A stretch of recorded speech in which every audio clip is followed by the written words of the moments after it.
একটাই বার্তা, এখন আমরা কাজে বসেছি।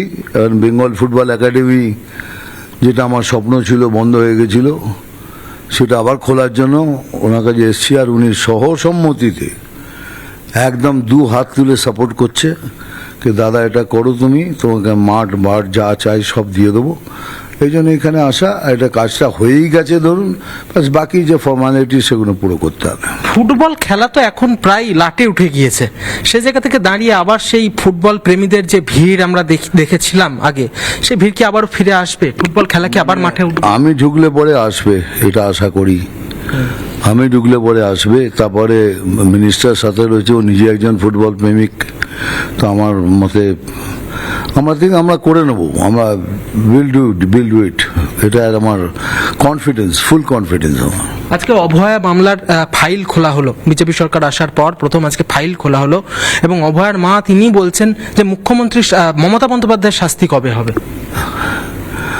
আমি তো চাইবা ভগবান যেন কালকেই করে দেয়, কিন্তু যদি সময় লাগে তো লাগবে।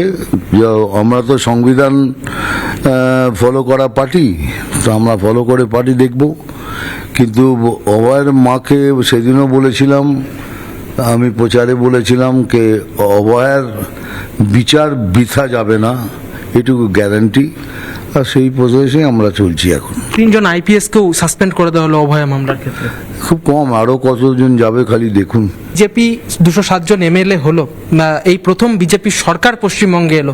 মূলত কি কি প্রতিশ্রুতি থাকবে, এবং যে প্রতিশ্রুতিগুলো ভোটের সময় দেওয়া হয়েছিল সাধারণ মানুষজনের কাছে সেই প্রতিশ্রুতি পৌঁছবে? সাধারণ মানুষজন আমি গ্যারান্টি দিয়ে বলছি পৌঁছবে। দেখছেন একের পর এক হচ্ছে। যেমন আমি যে প্রতিশ্রুতিগুলো দিয়েছি তার মধ্যে এটা একটা ছিল, সেটা ইমিডিয়েটলি মিনিস্টার স্যারের সাথে কথা বলে ইমিডিয়েটলি, আর উনি তো সময়ও পর্যন্ত নিলেন না, উনি বললেন ডান। মানে এটাই তো আমরা চাই, আর এটাই তো করছেন। এর থেকে বেশি আর কি এক্সপেক্ট করবেন?